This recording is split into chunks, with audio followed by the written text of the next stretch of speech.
Welcome back, everyone. We know you're here to get right to the meat and potatoes, and today's episode is all about a topic that could feel, uh, honestly, a little intimidating for anyone who runs a website. Website migration. It's a big one, kind of like moving your whole business to a new location online, and if you don't do it carefully, well, you can definitely lose customers along the way. Absolutely. And the guide we're diving into today, the comprehensive guide to successful website migration, without losing SEO and traffic from Ryman Agency, it really spells out the risks. This isn't just about making your site look a bit prettier. We're talking about big changes that can have a huge impact on how search engines see your website, like switching your entire domain name, your web address, like moving from oldsite.com to something like, I don't know, shinynewsite.com. Right. Or maybe you're switching out the platform your site's built on. So going from, say, WordPress to something like Drupal, or even changing your e-commerce platform, the guide also talks about restructuring your site, like reorganizing everything with different categories, different URLs, and of course, a total redesign, giving your site a whole new look and feel. Plus, there's the move to HTTPS, which is that secure connection pretty much everyone expects these days. And what's really interesting here is the kind of two-sided nature of migration when it comes to SEO. If you mess it up, and the guide is really clear about this, you can end up with broken links all over your site. I mean, that's frustrating for users.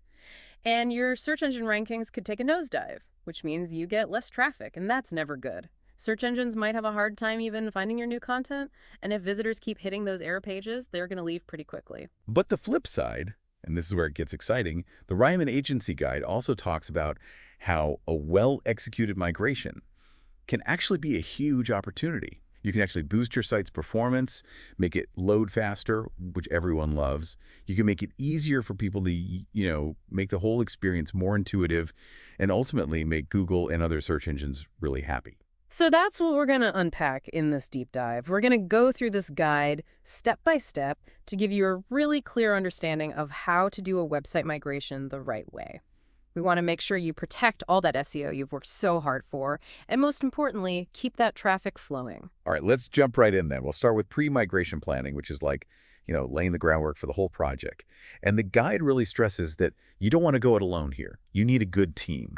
Who should be on that team? Yeah, you need a team with different skills, different perspectives. The guide talks about a project manager, someone to keep everything organized and on track, developers to handle all the technical stuff, SEO specialists to make sure your site stays visible in search results, and content managers to move and update all your website content. Everyone needs to be on the same page. Totally. It's like moving to a new house. You wouldn't try to do it all by yourself.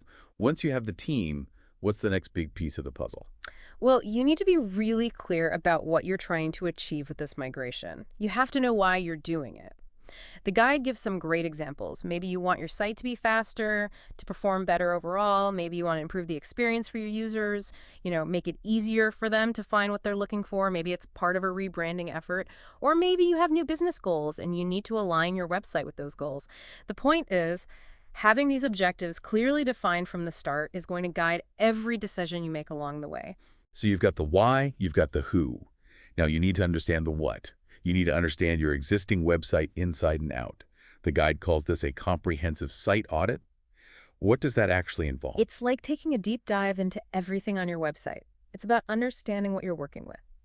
And the guide points to three main areas you need to analyze. First, you need to get a clear picture of your current SEO performance. What keywords are you ranking for? Where is your organic traffic coming from? Which pages are doing really well?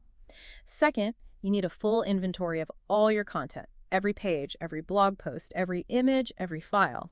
And third, you need to do a thorough technical audit to find any existing problems. Things like broken links, slow loading pages, anything you don't want to bring with you to your new site. It's like taking inventory before you move, right? Yeah. Figuring out what's valuable, what needs to be fixed, what you can get rid of. And speaking of valuable things, the guide then talks about benchmarking your current performance metrics. Why is documenting all this data before you even start so important? Because you need a way to measure your success later on.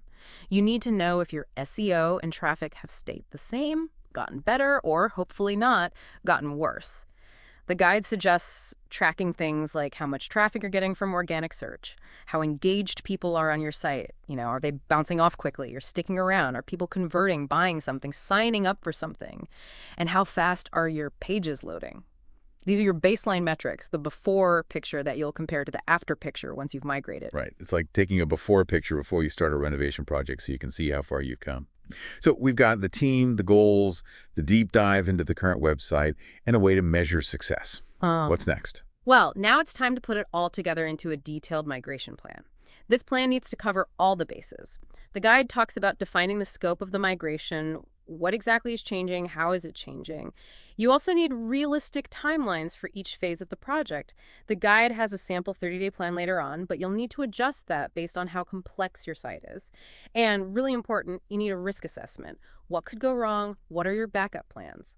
Thinking about these things in advance can save you a lot of stress later on. Okay, so the planning phase is like setting the stage. Now let's talk about actually preparing for the migration itself.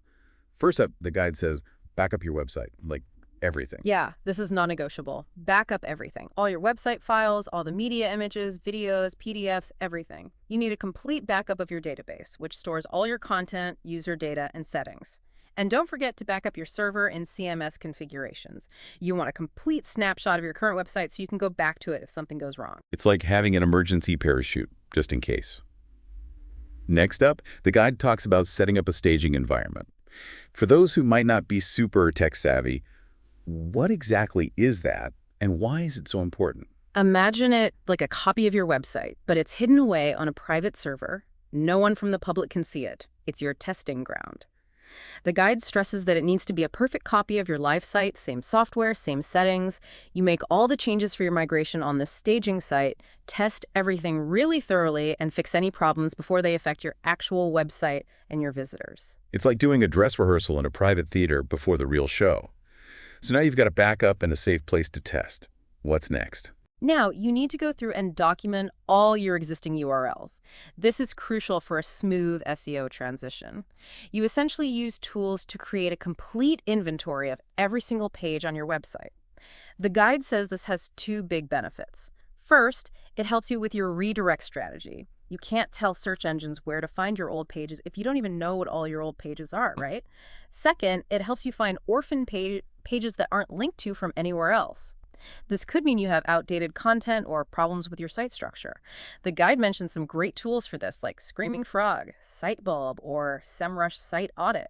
So now you have a list of all your old website addresses, but you need to tell search engines and your visitors where those pages have moved to on your new site. That's where redirects come in. Exactly. The guide talks about 301 redirects, which are permanent redirects. They tell search engines and browsers that a page has moved permanently to a new address. This is so important for preserving your link equity, all the authority those old pages have built up over time. And it makes sure that anyone who clicks on an old link still ends up in the right place. The guide stresses one-to-one mapping. Each old URL should redirect to the most relevant new URL. And you want to avoid what's called a redirect chain, where one URL redirects to another, which then redirects to another, and so on. You want to go straight to the final destination. Right. You don't want to send people on a scavenger hunt. The guide also mentions updating your internal links. Why is that important if you already have the 301 redirects in place? Well, 301 redirects are great for external links and for people who might be using old bookmarks, but you don't want to rely on them for your internal links.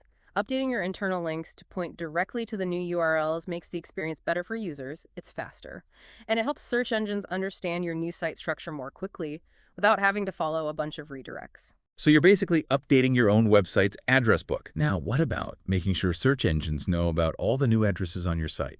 That's where sitemaps come in. XML sitemaps are like a roadmap for search engines. They list all the important pages on your site. Before you launch your new site, you need to create new XML sitemaps that show your updated URL structure. Submitting these to search engines helps them find and index your new content much faster. Okay, so we've planned, we've prepared, now it's showtime. Time to implement the migration.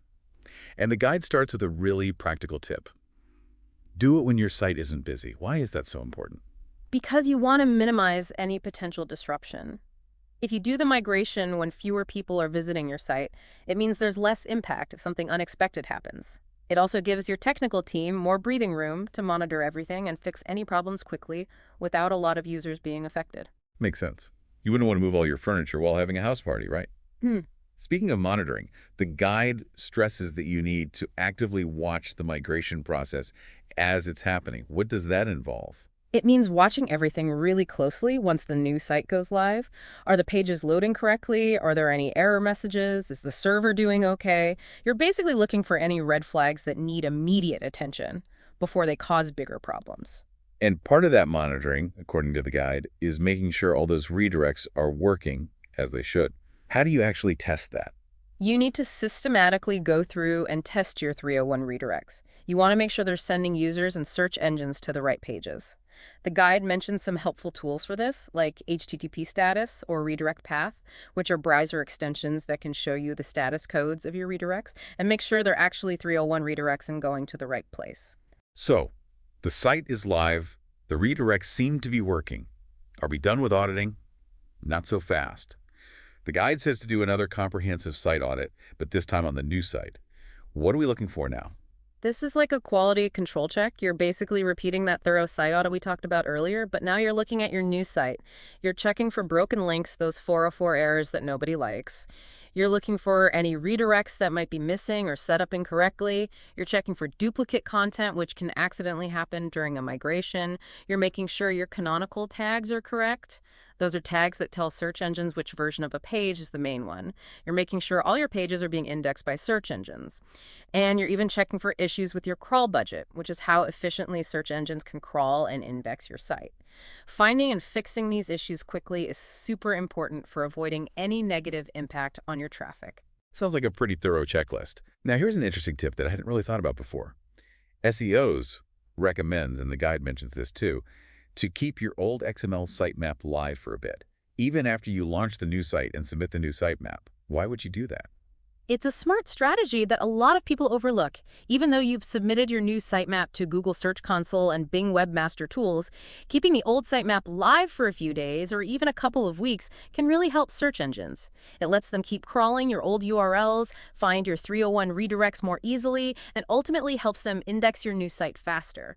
Like the guide says, if your old sitemap was at oldsite.com/sitemap.xml, keep it accessible even after you launch newsite.com. That's a great tip, thanks. And of course, right after you launch the new site, you need to submit that new XML sitemap to Google Search Console and Bing Webmaster Tools. All right. Absolutely. You're essentially giving search engines the updated map to your new online home. It tells them your content has moved, helps them prioritize crawling and indexing your new structure, and makes sure they can find and understand all your new content. And once the search engines start crawling your new site, you need to keep a close eye on what they're finding. The guide talks about monitoring your indexing status and any alerts in Google Search Console. What specifically should we be looking for there? Google Search Console is your best friend after a migration. You want to regularly check the coverage report to see how many of your new pages are being indexed by Google. Watch out for any crawl errors. Those could be problems with your site structure or accessibility. Make sure there aren't any redirect issues popping up. And keep an eye on the Performance tab for any sudden drops in clicks from organic search. Basically, you're looking for any signs that something isn't working as it should. And it's not just about what the search engines see, it's about what your actual visitors are experiencing. Yeah. The guide talks about monitoring your organic traffic using tools like Google Analytics 4. What kind of things are you looking for after a migration? You want to track your overall traffic to make sure there hasn't been a huge drop. But you also want to look specifically at your organic traffic, the people coming from search engines, see which pages are getting traffic and from where. The guide gives a good example. If a page that used to get a lot of organic traffic, say oldsite.com/blog how to migrate, suddenly isn't getting any visits, you need to figure out if the redirect is working right and if the new version of that page is being indexed. So you're watching your website traffic like a hawk. What about all those other websites that were linking to your old site? The guide mentions updating those external links. Yeah, this is important for your long-term SEO. Reach out to any high-authority websites or partners that were linking to your old pages and ask them nicely to update their links to your new website addresses. This helps transfer that link authority to your new site. And don't forget to update your own online profiles. Google Business Profile, social media, email signatures, any marketing materials you have that might have your old website address on them. And last but not least, the guide talks about communication. You need to keep everyone in your company informed, especially sales, customer support, and marketing. Why is that so important? Because a website migration can affect everyone. Your sales team needs to know about any changes to product pages. Customer support needs to be ready for questions about the new site and have all the updated information. Marketing needs to update any campaigns or materials that use specific website addresses. Good communication keeps things running smoothly. Okay, we've talked about all the essential steps. Now, the guide gets into some more advanced things to consider. First up, canonical tags. What's the main thing to remember about canonical tags after a migration? The main thing is to make sure every page on your new site has a self-referencing canonical tag. This tag tells search engines this is the preferred version of this page. Even if there are slight variations in the URL, the canonical tag makes it clear which one is the main one and where all the SEO values should go. This helps prevent duplicate content issues. The guide also says that a migration can be a good time to rethink your website's information architecture. What kind of improvements are we talking about here? It's a chance to look at how your website is organized and see if you can make it better. Maybe you can group related pages together more logically. Maybe you can make it so people can find important information in fewer clicks. If you don't have them already, you might want to add breadcrumbs, those little navigation links at the top of a page that show you where you are on the site. The guide also brings up the importance of monitoring your core web vitals and your page speed after a migration. Why is that so critical in this context? Because things like a new platform, a new design, or changes in your code can definitely affect how fast your pages load. And page speed is really important for both users and search engines. Core Web Vitals are specific metrics that Google uses to measure page experience, and speed is a big part of that. Use tools like PageSpeed Insights, Lighthouse, and the Web Vitals Chrome extension to check these things regularly, especially on mobile devices. You don't want your new site to be slower than your old one. And last but not least, the guide mentions implementing structured data if you haven't already. What's the benefit of doing that around the time of a migration? Structured data, or schema markup, is basically code that you add to your web pages to give search engines more information about your content. This can help you get those rich results in search, where your listings look more visually appealing and have more information, which can lead to more clicks. A migration is a good time to implement this if you haven't already. Okay, we've talked about a lot of what to do for a successful migration. What are things to avoid? The guide has a list of common pitfalls. Right, these are important to keep in mind. Don't skip the redirect mapping. That's a recipe for disaster. Don't forget to block your staging environment from search engines using robots.txt. Test your redirects on mobile devices, not just desktops. Don't try to change too many things all at once. And make sure you keep your analytics tracking in place throughout the whole process. Great reminders. Now, the guide also has a helpful checklist of tools to use for a smooth migration. Let's quickly go through some of those. Sure, Screaming Frog is great for crawling both your old and new websites and finding any issues. SEMrush or Ahrefs are good for tracking your keywords, backlinks, and overall SEO performance. Google Search Console is essential for submitting sitemaps and monitoring indexing. Google Analytics 4 is your go-to for tracking traffic and user behavior. A redirect mapper, like HTTP status or redirect path, is great for testing your redirects. And the Wayback Machine can be useful for referencing your old site. That's a good toolkit to have. Yeah. And to give people a sense of the timeline involved, the guide also has a sample 30-day migration plan. Can you quickly walk us through that? This is just an example, of course, and the timeline will vary depending on your website. But in this plan, week 1 is all about planning, assembling your team, defining your goals, and auditing your existing site. Week 2 is about getting the technical stuff ready, crawling your URLs, mapping your redirects, and setting up your staging environment. Week 3 is for testing and quality assurance, making sure everything works on the staging site. Week 4 is launch week. And then after that, it's all about monitoring, fixing any problems, and updating those external links. So as we wrap up this deep dive into website migration, it's clear that this is a big undertaking. It takes careful planning, precise execution, and constant monitoring, especially for businesses that rely on SEO. Definitely. As the Raymond Agency Guide makes clear, a poorly handled migration can really hurt your online visibility. But the good news is that with good planning, the right tools, and a dedicated team, you can protect your traffic and even set your website up for good performance in the long run. And on that note, think about this. How will the work you put into this migration affect your online presence in the years to come? Not just your rankings, but your whole online business. What other parts of your online operations could benefit from this level of planning and attention to detail? Something to think about. Thanks for joining us for this deep dive.